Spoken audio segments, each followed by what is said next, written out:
পেয়েছি অনেক অনেক সরকারি কর্মকর্তার সাথে আমার ওঠা বসা হয়েছে। তা শুধু ধন্যবাদ দিলে আমার ভুল হবে। ওনাকে ওনাকে কি দিব, আমি কি সম্মান দিব আমি জানি না। আমার এই কর্মদক্ষতার মধ্যে আমার এতিমখানায় এখন 60 জন শিশু, আমার আরেকটি এতিমখানা আছে সেখানে 45 জন শিশু। উনি তো একটা শিশুর কথা বলে গেলেন, ওনার মনে হয়তো এই একটা শিশু নিয়ে আজকে কাজ হচ্ছে। তাকে আমরা 1 বছর পরে তার পরিবারকে খুঁজে পেয়েছি, কিন্তু উনি এর আগেও আরও 2টি মোট 3টি শিশু উনি আমাদের প্রতিষ্ঠানকে হস্তান্তর করেছে। এখনও আরেকজন শিশু রয়েছে, সেও বুবা, সে এখন আজানগায় কথা বলে, তাকে একটু এখানে নিয়ে আসেন। আপনিই তো আমাদেরকে দিয়ে গেছেন, তাকে যখন আমাদেরকে দিয়েছেন তখন তার চেহারা ছিল এক, এখন তার চেহারা আর এক। এখন আপনাকে কি বলবো, আপনার মতন অফিসার প্রত্যেকটা উপজেলায় একটি করে দরকার। তাহলে হারিয়ে যাওয়া শিশু আর ভারতে পাচার হবে না, কিডন্যাপ হবে না, তাদের কিডনি বিক্রি হবে না, তারা দেশের সন্তান দেশেই থাকবে। আপনি এদের সহ আরো যে 60 জন শিশু রয়েছে তাদের জন্য 1 টন চাউল বরাদ্দ দিয়েছেন, আপনি ফর্ম পূরণ করে দিয়েছেন। আমি শুধুমাত্র একটা সিগনেচার করেছি। ওটা বন্ধ করেন, ওটা অফ করেন। আপনার মতন মানবিক মানুষ প্রত্যেকটা ঘরে ঘরে দরকার, প্রত্যেকটা উপজেলায় একটি করে অফিসার দরকার। তাহলে আর কত শিশুর সংখ্যা কমবে। আজকে আমরা আরো 2 বছর 10 বছর পরে সে বড় হতো, তারে আমরা কোথায় সেট আপ করতাম, তার ভবিষ্যৎ কী ছিল যদি আজকে খুঁজে না পেতাম। আরো ধন্যবাদ জানাই বিশেষ করে বর্তমান মিডিয়াকে। এক শ্রেণীর মিডিয়া আছে, তারা মানুষ ও সমাজের জন্য কল্যাণকর কাজগুলো করছে। এই যে ছোট্ট একটি ছেলে, তার বয়স এখনো বেশি না, সে ইয়াং, সে আজ 5 বছর ধরে আমার সাথে সাথে সেই ফ্রি খাবার বাড়ি, মাদ্রাসা, এতিমখানা, মানবিক কাজের সাথে রয়েছে। আমি প্রতিদিনই আমার মাদ্রাসা একটা না একটা লাইভ, একটা 2-4টে পোস্ট থাকে, সেখানে তাদের ছবি থাকে। 1 বছর পরে সে একটা ভিডিও করছে কয়েকদিন আগে, আমাদের কারিগরি ট্রেনিং সেন্টারে গাড়িতে এসেছিল, গাড়ি চালাচ্ছিল, সেই ভিডিওটাও ভাইরাল হয়েছে। এটা যদি একটু দেখিয়ে নেন, আমি যে কথাগুলো বলছি তার একটা মিল থাকা দরকার, মিডিয়া একটা মিল থাকা দরকার। তো এখন আমি নয়নকে ধন্যবাদ জানাই। নয়ন আমাকে ফোন করে বলছে, কাকা ওই ছেলের পরিবার ফোন দিয়েছে। তো আমি বললাম, এরকম ফোন তো অনেকেই দেয়। আরেকটা কথা বলে দিই মিডিয়ায়, এর বিষয়ে একটু বলি। এর নেওয়ার জন্য এক মহিলা আসে 5 থেকে 6 বার। আপনাদের বলে রাখি, ওই পরিবার যদি এর কেউ নাও হয়, তা কোনো মহিলা কোনো পুরুষ দেখলে এইসব বাচ্চা মনে করবে আমার বাবা নাই, খালু নাই, আপনজন, হুমড়ি খেয়ে তার কাছে যাবে। তাতে প্রমাণ হয় না যে সে তার আপনজন। এবার আসেন, এই বাচ্চার জন্য তারা যে প্রমাণ আনা দরকার, আমার তো নিয়ম মানতে হবে। হয়তো অফিসার মহোদয় আগামী 1 সপ্তাহ পরে সারসা থেকে চিটাগাং বদলি হতে পারে, কিন্তু আমি তো বদলি হব না, আমার এখানেই থাকতে হবে। এই শিশু যদি আমি ভুল আরেক অভিভাবকের হাতে তুলে দিই, এ দায়ভার আমাকে নিতে হবে।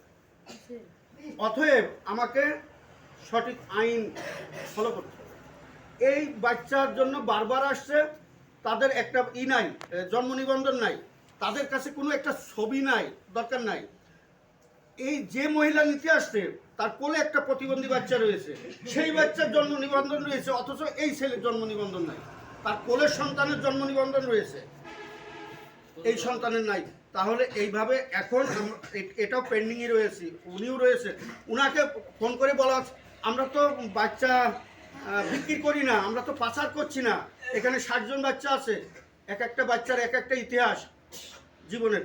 তাহলে এই বাচ্চা যে দাবি করছে, সে বলছে আমার নামে মামলা করবে, অফিসার সাহেবের নামে মামলা করবে। বাহ! তো এই জন্য আমাদের আইন ফলো করতে হবে।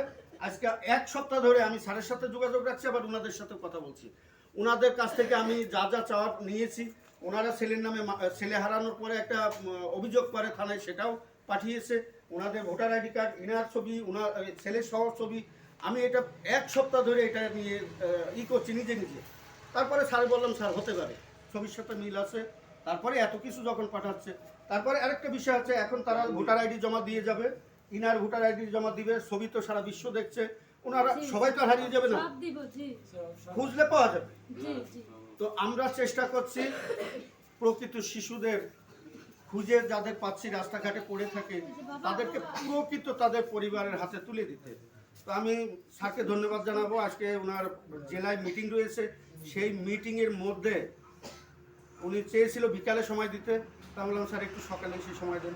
বলার সাথে সাথে বললো যে আপনি থাকেন, আমি আসছি। আমি আসার আগে উনি আমার মাদ্রাসায় এসছে। এটা আমাদের জন্য অনেক বড় পাওয়া। স্যার চাউল কিন্তু প্রায় ফুরিয়ে যাওয়ার মতো অবস্থা, আমি মিডিয়াতে বলে দিলাম। তো যাই হোক 1 টন চাউল দিয়েছে, শুধু চাউল না, অনেক দামি টিন দিয়েছে আমাদের এতিমখানায়। উনি নিজেই যে আমি কোথাও যেয়ে বলি না যে আমার এই লাগবে ওই লাগবে আমাদের এতিমখানায়, আল্লাহ তাআলা ওনাদের মতন মানুষের মাধ্যমে পাঠাচ্ছে এবং পাঠাবে। আমি বেশি কথা বলবো না, তবে একটা কথা বলবো, এদের আরো শিশু রয়েছে, আরেকটা বড়টা নো আমার এখানে এরকম আমরা প্রতি বছর 5-6 জন শিশুকে তাদের পরিবারের হাতে হস্তান্তর করি। আরে মা, এই শিশু, এই দেখেন এই একটা, সে আমার মা, আসো এখানে দাঁড়াও, দেখেন কত লম্বা, অল্প বয়স, তারও এখনো পরিবার খুঁজে পাইনি। যদি এই ভিডিওর মাধ্যমে অনেকেই দেখবে আপনাদের এই ভিডিও, আমি নয়নকে বলবো, নয়ন তুমি আজকেই আরেকটি ভিডিও এর জন্য আর এর জন্য আরেকটি ভিডিও করবা। এরকম শিশু আমাদের আরো রয়েছে, তো একটু ঘুরিয়ে দেখাই দেবে, এখানে অনেক শিশু আছে। তো আমি আর কথা বলছি না, আমি খুব আনন্দিত, এদের নিয়ে খুব মানসিক টেনশনে থাকে। এটাই, খাওয়া দাওয়ার অভাব নাই আমাদের এখানে, মাংস, মাছ, ভাত, আপনার খাদ্য ভাণ্ডার আছে, আমাদের অভাব নাই, কিন্তু তাদের ভবিষ্যৎ নিয়ে আমি চিন্তিত। তো আমাদের কত শিশুর সংখ্যা কমাতে হবে, আমাদের সচেতন হতে হবে। আমার সন্তান কোথায় যাচ্ছে আমার সাথে ছিল, আমি হাত ধরে রাখবো। আমি যদি বাজারে নিয়ে যাই, আমি হাত ধরে রাখবো, আমার খেয়াল থাকবে যে আমার শিশু আমার সাথে রয়েছে। আমাদের শিশু, আস্তে থামেন, আমাদের শিশু প্রতিদিন গড়ে 25 জনের মতো পানিতে ডুবে মারা যায়। আমাদের আরো সচেতন হতে হবে। স্যার আপনি যদি একটু বলেন, আমি আর কথা বলছি না, আপনাকে বিশেষ ধন্যবাদ জানাচ্ছি। সেই সাথে আপনার যে সঙ্গী আছে, আপনার অফিস স্টাফ, উনি দিয়ে গেছিল, এটা মনে হয়, উনাকেও ধন্যবাদ জানাই। উনি আমাকে বলছে যে ভাই আমি কয়জন জানো, 15 জন মতো এ পর্যন্ত শিশু তাদের পরিবারকে দিয়েছেন আপনি। অসংখ্য ধন্যবাদ আপনাকে, আপনি কাজ করে যান।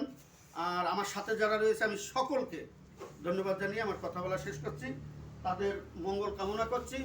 আর বিশেষ করে একটা বার্তা দিচ্ছি, সাবধানে রাখবেন। এই ছেলে হারানোর পরে যে ইতিহাস বললেন যে একজন আরেকজনের পরে দোষারোপ করছে, সে নাকি এই বাচ্চা বিক্রি করেছে, যে সে মুখের থেকে বলেছি, সে সমাজের সবাই শুনছে, শুনছেন, নিজের সন্তান হারিয়েছে, আরো উল্টা বিপদ।